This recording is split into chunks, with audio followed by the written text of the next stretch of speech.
Thank you so much, Anthony. It's a pleasure to be here. One small correction to honor my Balliol roots. I did the doctorate at Balliol and taught at Pembroke, but otherwise accurate for me. And I think, Michelle, the book's coming out with Columbia. Is that right? Yes, that's correct. Okay, great.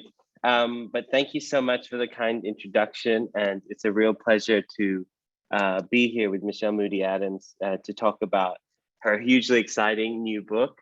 I'm personally absolutely thrilled that it's coming out and really looking forward to reading it. So it's a privilege and honor to be able to talk to you about the book. But let me just start by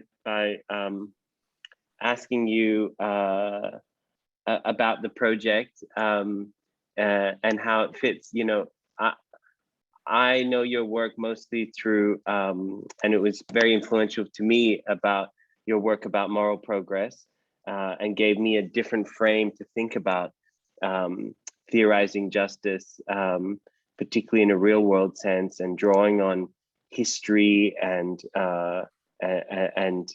thinking about questions of agency. And so anyway, I was wondering if you wanted to maybe start by just situating the book in your bigger sort of intellectual program over the years, if that's a good way to start. That's wonderful, Vafa. Thank you. And I'll just say a quick thanks to Anthony for hosting this event as well. So my work on moral progress began with a paper published in 1999, when I was sort of trying to understand how, if in a world where we don't think there is some obvious endpoint that we can say we know social institutions ought to be heading towards, there might be specific things we think are goals that they ought to pursue. Why are we so confident, or some of us, that there is moral progress? And if we can establish the grounds of that confidence, what actually are they? So I started out by arguing that we can identify moral progress, that it was not by means of, some endpoint some teleological conception that we could guarantee gave us grounds for knowing that progress had occurred, but that we could identify progress locally. I called it in local domains, maybe around the question of expanding the reach of our sense of the justice due to people, irrespective of their sexual orientation or their gender or their racial or ethnic origins. And so I spent a lot of time exploring that. But then I started thinking that philosophers tend to think they can be authoritative in helping understand what moral progress looks like and how to achieve it.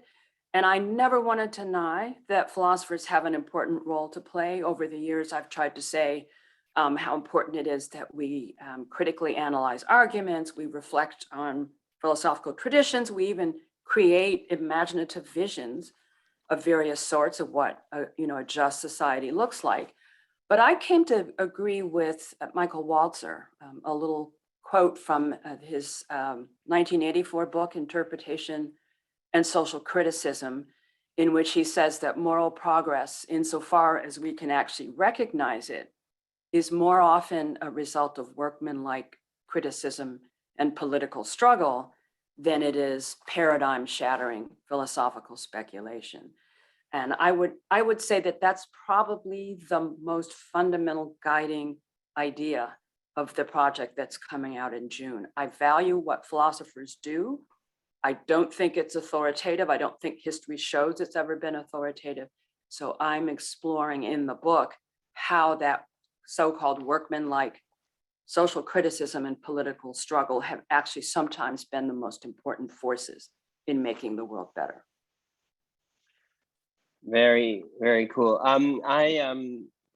You remind me of a quote from Richard Rorty, where he says, philosophy's function is to clear the road for prophets and poets, to make intellectual life a bit simpler and safer for those who have visions of new communities.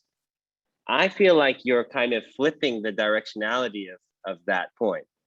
So you're saying those people who have visions of new communities, those who are working at creating new communities, are actually shedding light on the kind of question. It's not that the philosophers are paving the way, it's that all sorts of people are paving the way, including philosophers, sure, Exactly. as you say. Exactly. But you're interested in this question of what others who are working at justice have to say about, or what light they shed, how they illuminate these normative questions. Do you want to maybe pick up on this point about robust, you call it robust, I think, in philosophical humility. What do you mean? What do you mean by this? And I feel like it's a, you know, a slight provocation to the philosophical community, if you like, or the professional, you know, kind of philosophical community, at least. That's exactly, Vafa, what it's meant to be. And I say this as someone who obviously greatly values the philosophical enterprise. And I think of it as an important thing that a human being can spend a life committed to. On the other hand, I think in a very Deweyan way that there are often insights that come to people only when they're actually involved in trying to change the world. And philosophers, it's not that some of us don't do that well, but a lot of us don't ever, in some robust way, take part in the kind of activism that we all think of when we think of social movement activity.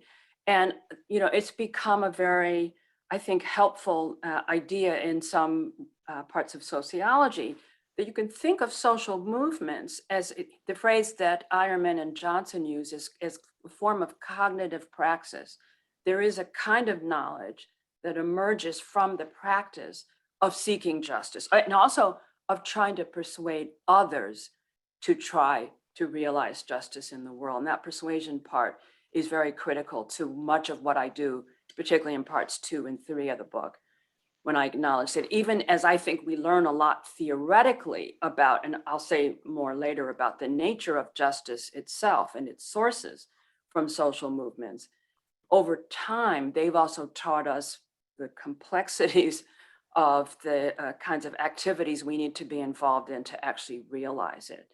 And in the process, I think they help us understand the nature of democracy better, the nature of citizenship. They give us understandings of the content of moral inquiry that I don't think would come from any other kind of project, not even the best philosophy.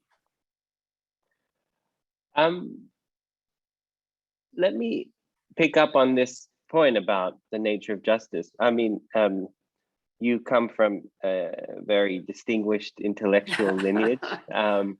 If I'm not mistaken, your doctoral advisor was John Rawls.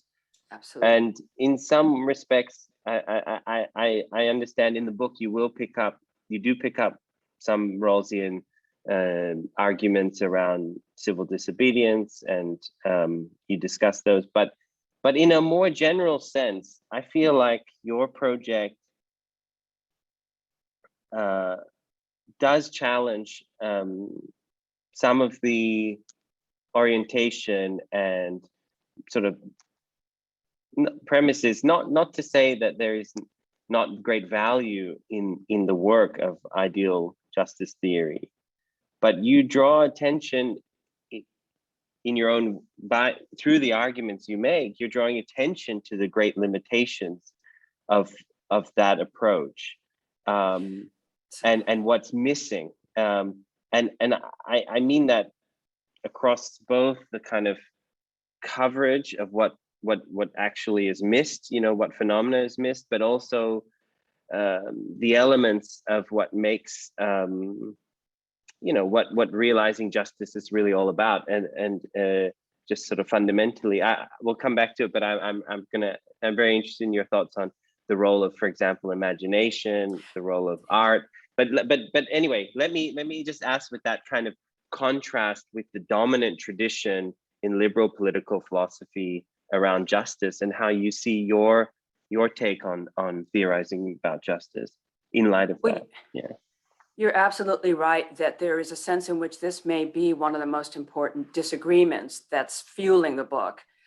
I start from the assumption that a lot like the anthropologist Benedict Anderson in the book Imagined Communities, and then also ideas you find in some of the work of Charles Taylor, most recently the work on modern social imaginaries, in which it's argued that imagination plays a critical role in constituting human communities, a role that we don't always acknowledge as fully as we should.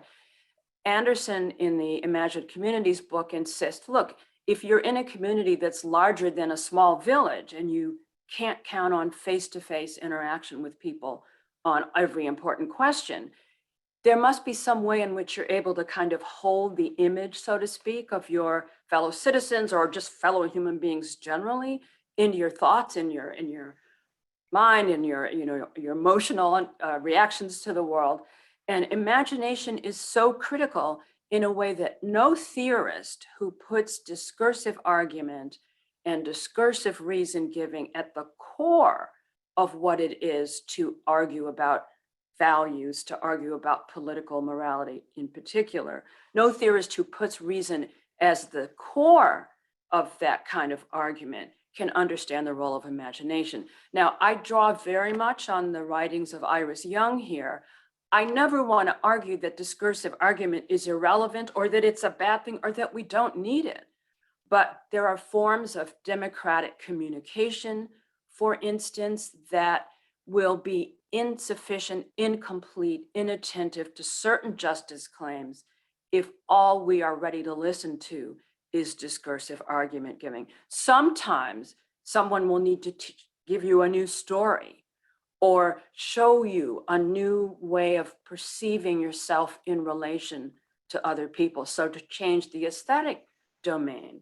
And actually the whole second part of the book, so after the first part, talks about what it is to understand social movements, how they're constituted, what they're trying to realize in the world, but also sort of how they help us understand democracy and justice. The second part of the book says, look, there are these ways of trying to persuade people. So there's protests that social movements engage in, but there are ways of persuading that would not work, would not be effective, and in fact are effective only because they draw on the complex powers of human imagination. Aesthetic imagination for helping understand how a just society what it should look like, what kinds of people should be celebrated, what artwork and what sort of visual values should matter. I talk in addition about the role of linguistic forms in helping to shape the social world and sometimes to limit our concepts, our understanding of who matters and what matters. So in addition to aesthetic activism, I talk about language activism that social movements have engaged in. And then the final main sort of imaginative project I think social movements are important for is what I call narrative activism. And in that section, it's actually in some ways my favorite part of the book. I talk about the ways in which the writing of slave narratives, for instance, in the abolitionist movement, was about as critical. No one denies that, or no one would argue that you could have ended slavery simply by virtue of Frederick Douglass writing a brilliant autobiography. But there was work to be done in the matter of changing the way people perceived the person who was enslaved and the way they perceive their ability to act as agents in the world and to take control of their own history. And then finally, the book ends with, I think this is another sort of, I'll say, I don't want to say anti-Rawlsian because Rawls was one of the most important figures in my intellectual life and remains such. But I do think that in the end, social movements understand the importance of hope, of constructive hope, genuine constructive. It's not the same thing as optimism. A person could be terribly pessimistic about some things being possible or realizable, and yet still hold out hope. Some of the heroes of the book are people like Václav Havel and Martin Luther King and Nelson Mandela. They're probably the three main presences in that part of the book, who had often no reason to be optimistic, but it was a kind of, King called it infinite hope. Havel has other words that sort of talk about kind of transcendent hope. Mm-hmm. And Mandela, of course, the great purveyor against all odds of hope that there might be, a South Africa without apartheid. I think it's that importance of imagination and the importance of political hope that no standard theorist of kind of Western political philosophy who puts discursive argument first and says that it's consensus on rational principles is what keeps us together, could possibly understand the value of. Fascinating. You remind me of something one of my teachers once said, wrote about, or two of my teachers, Roberto Unger and Cornel West. They talk about hope as the consequence of action, and use it to distinguish from optimism. And they say that those who fail in hope should act so that they may hope. And I feel like your work is hitting on this insight around hope. Again, back to your kind of the workman-like quality of hope, but the combination with imagination is, as you say, really key. It's very profound, and I think it does. It's hugely generative. It means that. Just one thing that comes to mind is that it opens the door to different kinds of agency in this realization of justice. And I think that's hugely liberating, because your conception of social movements is expansive enough that many people can find some role that they would play. And you talk about explicitly a division of labor. Exactly. Can you say something about this sort of division of labor idea? Because I think one potential risk here is that is sort of a conception of, when we talk about King or Havel or Mandela or something, was that, well, these are kind of like like, in the imagination, they're like saints, but what about everyone else, So exactly. I'm just wondering how you think about this division of labor idea. And then, I'm really interested in how you then link that to also your commitment to the idea that ordinary people play a role in these kind of historical processes.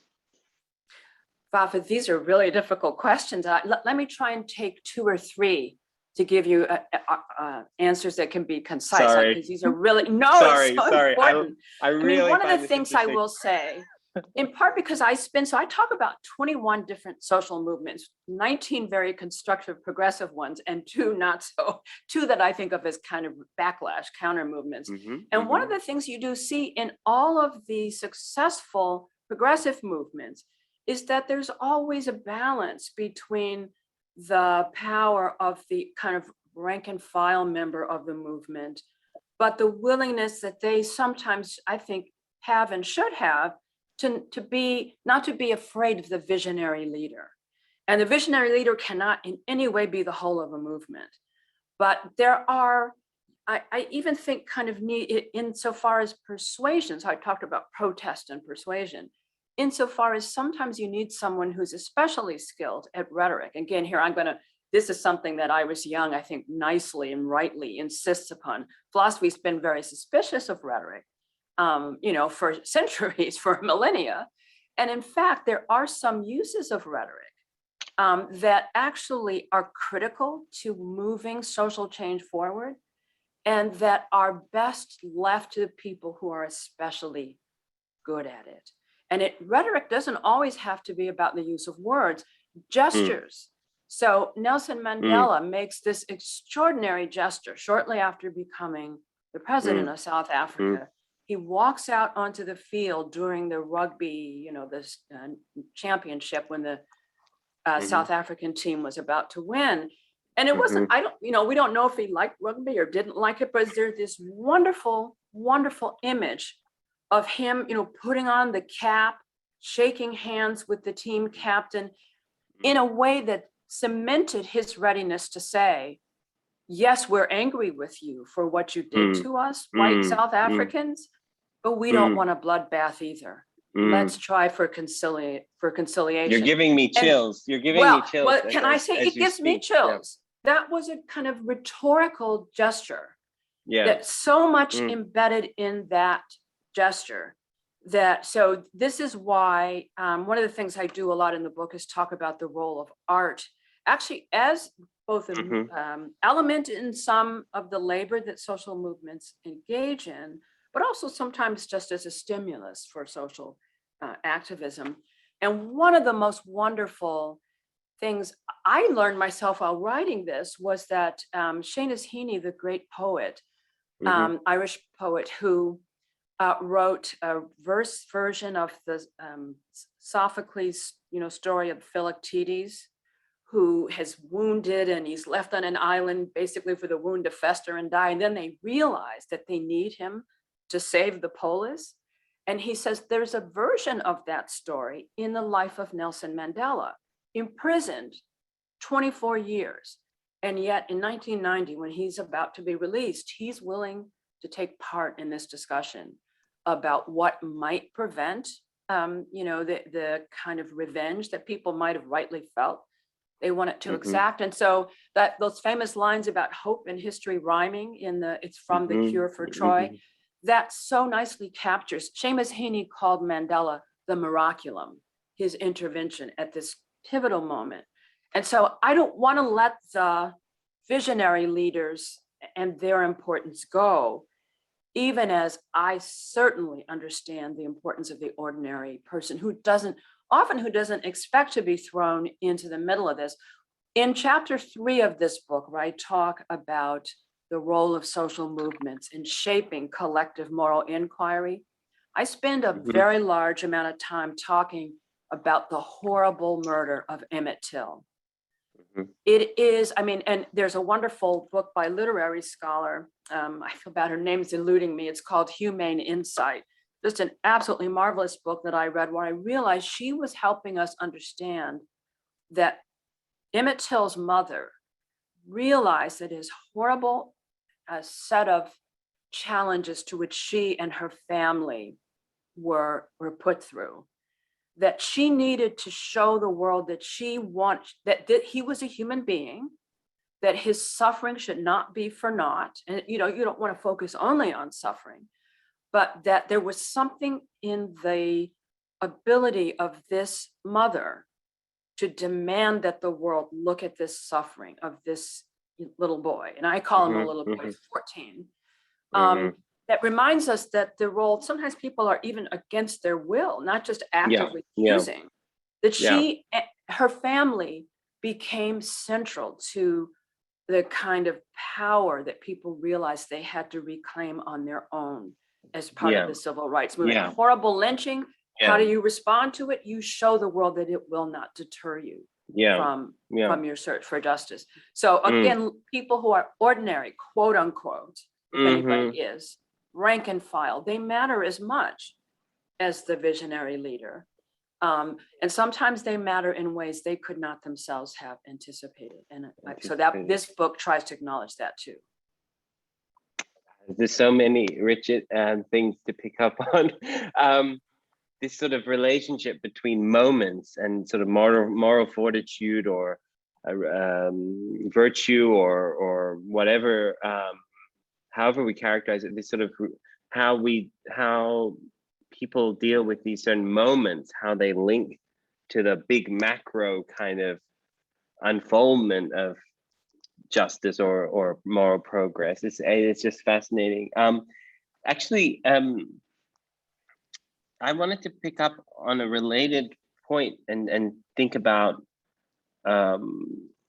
someone's asked a question, and we're going to go to questions at the end, but it relates to I just noticed it popped up, and it relates to something that I was going to ask related to this point about these moments that you've been describing. So I might bring that up. But first, I just say, I think I looked it up. Courtney Baker, is that the author of? Absolutely. I wrote her a letter actually after I read the book. I'm sorry I couldn't remember. She's a wonderful scholar. I would Okay, so recommend that's that book to the anybody. humane insight. Okay, Exactly. And I brilliant. end up using her concept as a way of understanding part of what justice demands. So Mhm. I end up So, saying that what social movements have taught us over the last, say, 200 years mhm, is that justice is not just about respect, although it's partly about respect for our independent agency. mhm, It's also about finding a way to combine respect with compassion for the right, capacity to suffer. right. And she's so brilliant. And she points out that people, of course, don't.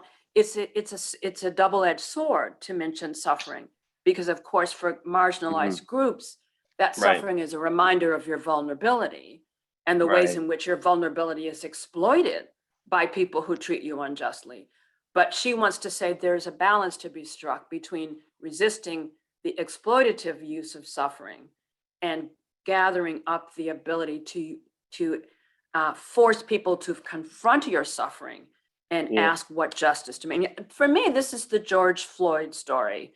I mean, I'll even tell you, Vafa, the reason I really kind of accelerated, shall we say, the pace at which I tried to complete this manuscript. I had been working on moral progress for a while, but I was at the time working on a book about democracy. And I was in despair on May 25th, angry, but in despair, 2020. And then over the next days, I'm watching by June 6th, one day, 550 different sites in the US, more than 500,000 people, all on one day, marching to say, look, George Floyd was a human being too. And, they kind And of around the world. I mean, it's around not the just world, but I New York. Yeah. particularly I wanted to just focus. They think this may be the single largest demonstration ever in American history, and of course they're the global versions, which I discuss in chapter 4. But I thought, what's going on here? What are social movements trying to tell us when Mhm, they're able to react in the right way to the suffering, and they're able to say, here is what you've got to be able to do in response to this suffering. Don't just let it sit there. Find a way, mhm. if you can, to recast the claims and the goals of a movement with a new energy.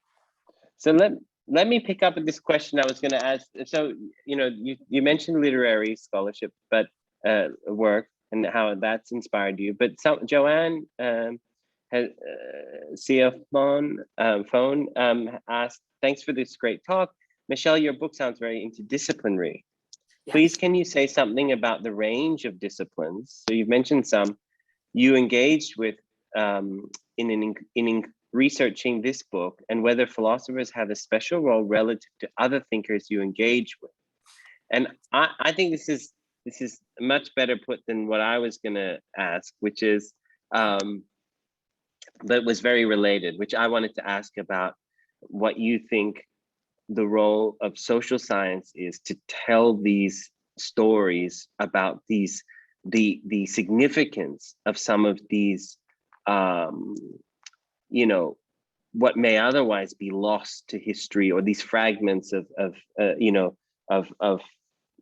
moral significance that but actually it requires people to tell those stories and to capture them, you know and philosophers obviously are not the only ones, but so there's this sort of inbuilt interdisciplinary element. But Joanne's sort of generally asking about that, so I would love to hear your thoughts on the conversation across disciplines. And again, this relates to the philosophical humility, but I think is really interesting. So this is a critical aspect of the work I've been doing in philosophy for decades, actually. So anthropology plays a role, sociology, political science, history, literature. I think that's a good range right there. Even, it's some aspects of scientific reflection end up being critical. So if you talk about in the environment and in words about environmental justice, you have to be able to understand some of what. So I talk about the Flint, Michigan case. We can't lay all the reasons for that out here, but I talk about Flint, Michigan, and you've got to be able to understand how people assess certain kinds of claims and what role local knowledge can play in helping assess those scientific claims. So, but I don't want to deny, do not ever, I hope anybody leave thinking that I don't think philosophy matters. The two well, there are three central presences besides Rawls. And Rawls is a presence here. I mean, I'm critical, but I know that the value of political philosophy in the 21st century would not be what it is without his work. I have other things I could say, but Iris Young, especially the book on inclusion and democracy, Charles Taylor, Judith Sklar, the book, The Faces of Injustice, who insisted that we can't, this is another beef, so to speak, with my wonderful advisor, Rawls. You can't understand injustice as simply, in quotes, the absence of justice. And these are insights that I needed very much to see framed and stated clearly by thinkers like Iris Young and others. So they're in presences. In the book, Rorty is a presence. You quoted Rorty. I have sometimes been critical of some of Rorty's nominalism, I'll use that word, but his insistence on the importance of hope as a political value, and his understanding that one of the great political thinkers, one of the great democratic thinkers of the 20th century was James Baldwin. So he titles one of his famous books, Rorty does, Achieving Our Country, gets that title from the I think it's the penultimate paragraph perhaps of James Baldwin's The Fire Next Time. So these are philosophers who figure in the volume, and without their insights and wisdom, this would not be the book that it is. And I hope people will think they can see the presence of philosophy as well as other disciplines. Absolutely, no doubt, for me at least. So I would encourage people to ask questions in the Q&A function, and I will draw on them. So we have, we have some questions. So I'll ask them. This one's from an anonymous person. Please, can you give an example of a specific case study you use in the book and the theoretical lesson or lessons you draw from it? Thanks so much. I think you've given some already, but do you want to share any additional ones? So three of the most prominent are the civil rights movement, the abolitionist movement from the 19th century, and the women's movement, first, second, and third waves. But I didn't anticipate that the Velvet Revolution, that the struggles of the people in the former Czechoslovakia and Václav Havel's work in encouraging people to appreciate the power of the powerless would be so critical to my work. So there's some political theorists, Timothy Garton Ash, I'm trying to think of some of the other people in that research group who do lots of work within political science on trying to help you understand. I even talk about the Arab Spring. I talk about Tunisia in particular, but the Arab Spring in general. And I talk about the origins of the gay liberation movement, what was then in the 60s and 70s called gay liberation, in showing that there is evidence that 4 years before Stonewall uprising, there were activists whose efforts, not always recognized until well afterwards, including a man named Frank Kameny in the gay liberation movement, who had been an astronomer for the US government, but had been fired as part of the Cold War persecution against gays and lesbians. He was somebody who had quietly, so this is a study I would recommend anybody looking, the Lavender Scare, I think is a book people might want to read. There's also a documentary. I had never known until it was about 1.5 years ago, just how critical this work that preceded Stonewall had been to helping lay the groundwork. The Mattachine Society, the Daughters of Bilitis, they had all kind of been trying to state the obvious that, your sexual orientation doesn't determine your ability to do a job, right? And I think this documentary is one that draws on historians' work, the work of political scientists and sociologists, to actually bring to light the ways in which social movements in ways we don't anticipate change the world even before the theorists in our line of work realize what it is they ought to be fighting about. It reminds me of, you quote Frederick Douglass around the great social orders like great streams. I mean, and in that context, it's about the nature of injustice, but also there's a kind of great stream, the cumulative contributions to realizing justice, right? So it's Absolutely. like, it's these kind of cores, and a lot of that isn't necessarily well recognized or celebrated. It's just the work of, of Everyday creating the people. sort of world, and everyday people making the world. So anyway, that's wonderful. Just to pick up a question from Emilio Perez de Miranda, apologies if I don't say the name correctly. I'm interested in your opinion of Rawls's veil of ignorance and whether this thought experiment should be honored today. classic. We can't have a philosophy seminar, a political philosophy seminar, it seems, without this kind of question. So while I like Rawls's idea, I think there is potential harm in ignoring differences in race, gender identity, etc., for forming ideas of justice today. That's such an important question, in part because I have come to think that one of the things that social movements have taught us over the last 200 or so years is that social justice requires striking a balance between three projects, only one of which comes out of the Rawlsian view. One of them is you have to look back to determine whether there are wrongs that people have suffered that might either deserve some kind of serious repair, reparations, or apology, or whatever. You have to look also to the possibility, secondly, of reconciliation, and in my King-like modes, Martin Luther King modes, the possibility of redemption. It doesn't mean forgetting, but it means possibly and this is Hannah Arendt as well. But then thirdly, there has to be also the forward-looking effort to make a flourishing life accessible to everybody, whatever their backgrounds. And it's a balance between forward-looking and backward-looking. And Rawls's original position and the veil of ignorance, as brilliant as they are in many regards, and I actually think I grew up in a moment when people were still arguing about Daniel Patrick Moynihan's book about the crisis of the Negro family.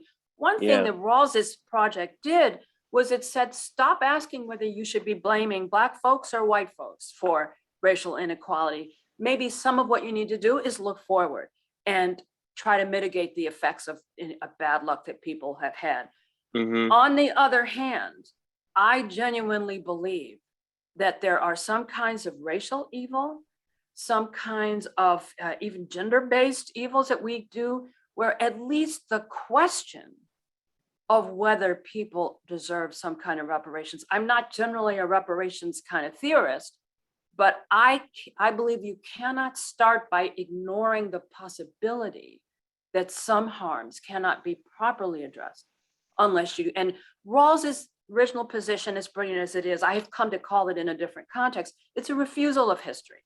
Even, the libertarian Robert Nozick thought that, but Charles Mills, right, and feminist thinkers of, Susan Okin and Mari Matsuda, they've thought that it was as well. So, all across the political spectrum, I think it's not unreasonable to ask of a view that it at least give us the possibility of seeking an answer to the question whether reparations. And again, Rawls is one of the most extraordinary people I ever met, kind, generous, brilliant, consistent thinker. But on this, the refusal of history as an on principle, to me, does limit the uses of his view in some contexts, even though I think what we need is a balance of forward and backward looking views. Picking up on this, related to this, Monique DeVoe asked, do you see your book as a contribution to non-ideal theory or theorizing? Wondering whether you share the critique of ideal theory advanced by thinkers like Charles Mills Brooke Akerley, etc., or whether the ideal versus non-ideal theory debate isn't a helpful framework for you. I've come to Sorry, think. apologies. This is a bit of an Sorry. academic question for some, No, it's but fine. I've yeah. come to think, in a way, I think the controversy sometimes is overstating what's at stake in Rawls. When Martin Luther King stood on the steps of the Washington, or the Washington Monument, and he said, not Washington, I'm sorry, the Lincoln Memorial, my brain, in 1963, and he said, "I have a dream." There's a sense in which that holds out an ideal that he thought as a nation, America ought to be aiming for. Is it, the same kind of ideal as you find in the theory of justice? No one's claiming that. But looking for an ideal to aim towards is not in principle a bad thing. On the other hand, I have a pragmatist view of what it is to solve a moral problem, including a problem of political morality, that I think requires much more rootedness in the real world from the start, to get the texture of an injustice, to get the question of what the texture of the world would look like if you remedy the injustice. I don't think you can get that from the kind of project Rawls engages in. Even his understanding, I won't go too long on this for some people may not be steeped in this, but even when he talks about civil disobedience and quote unquote partial compliance theory in a theory of justice, he doesn't get far enough into the details of the injustice that civil disobedience might be responding to. And that is why I think some critics rightly worry that he too quickly refuses history before he then starts off to say, here's how you might remedy the injustice that we've been left with.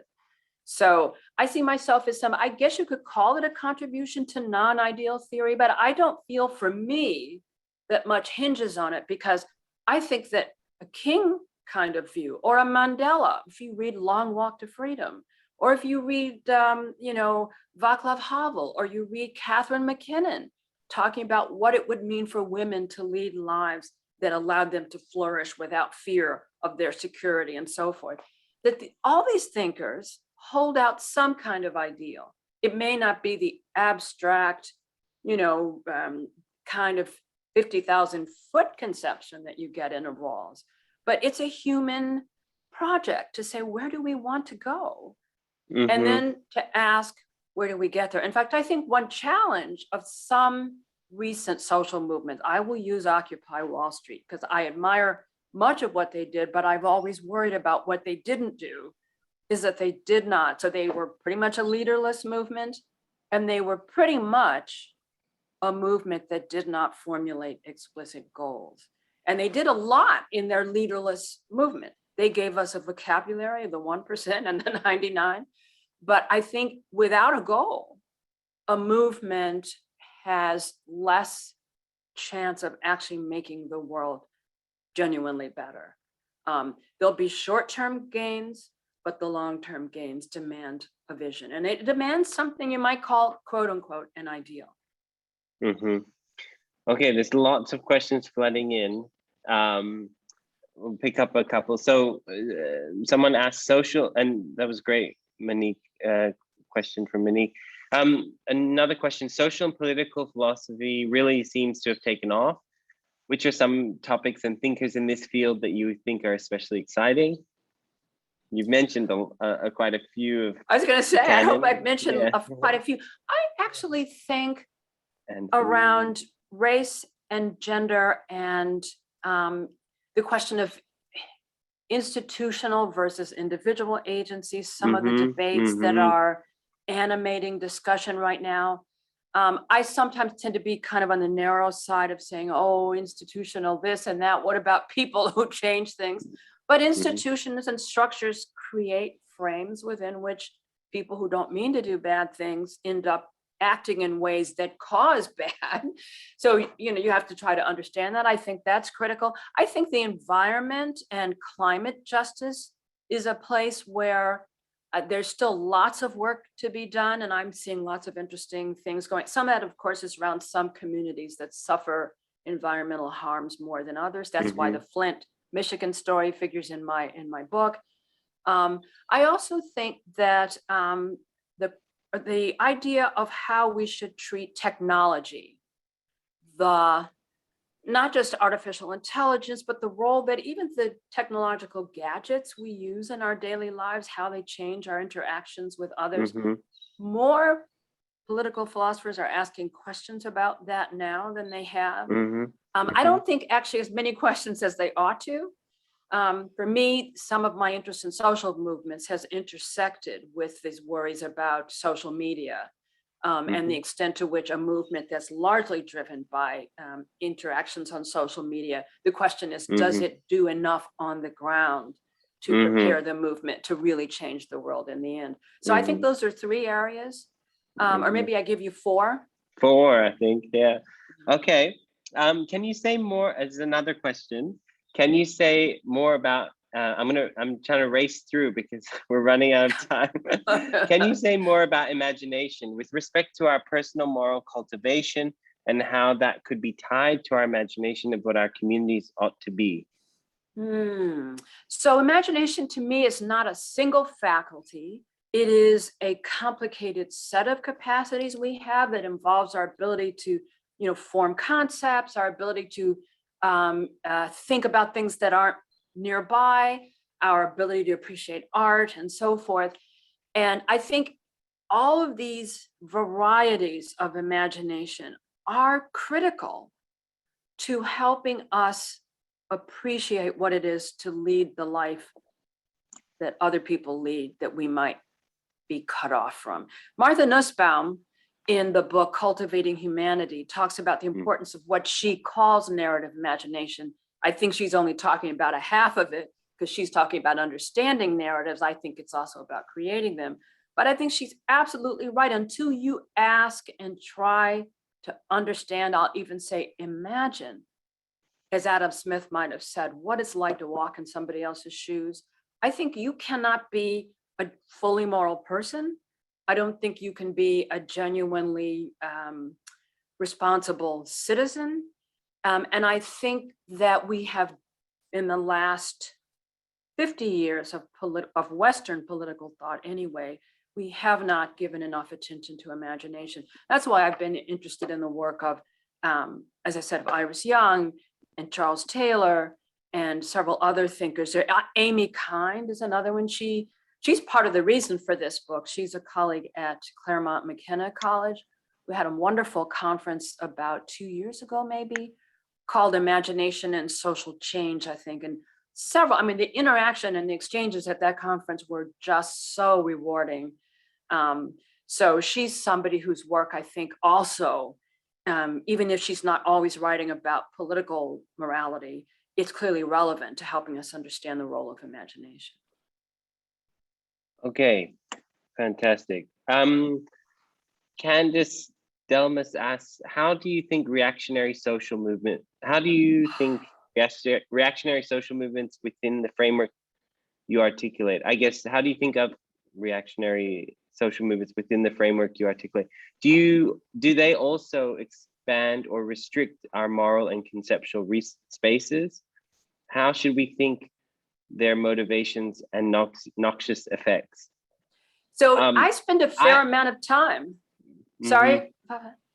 Yeah, I want to sneak in an extra question. Okay. At the end related to this, but you should answer it first. Yeah. But okay, so related. I talk about this in spread out over 2.5 chapters, and particularly the 7th and 8th chapters of the 2 final book chapters, because I think of the movements that Professor Delmas is thinking about as movements that are actually trying to constrict the range of beings and entities to whom justice is extended.